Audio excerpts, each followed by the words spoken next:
Ақпараттық кеңістіктегі діни экстремизм. 21 ғасыр ақпараттық заман.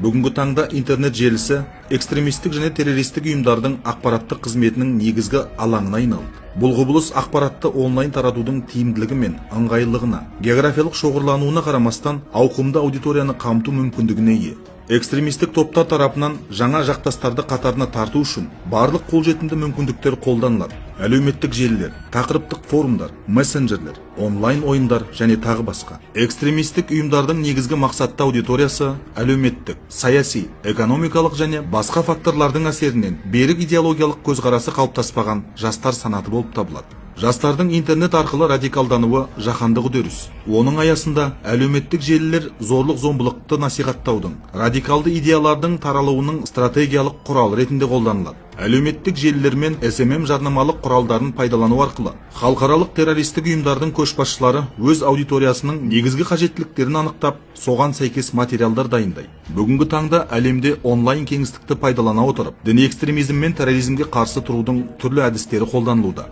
Негізгі екі әдіс: қарсы насихат және медиа ақпараттық сауаттылық. Бүгінгі таңда мемлекет ұлттық қауіпсіздікті қамтамасыз етуге бағытталған іс-шаралардың кең спектрін өткізуде. Мемлекеттік бағдарлама шеңберінде онлайн кеңістікте діни экстремизмнің алдын алу бойынша қарсы насихат және ақпараттық түсіндіру әдістері қолданылады. Қарсы насихат жұмысы әлеуметтік желілерде жергілікті дін істері басқармалары мен дін мәселелерін зерттеу орталықтары тарапынан жүргізіледі. Танымал әлеуметтік желілерге дін саласындағы өзекті мәселелер бойынша аудио бейне материалдар, сұрақ-жауап, діни мамандар мен сарапшылардың дәрістері, пікірлері орналастырылады.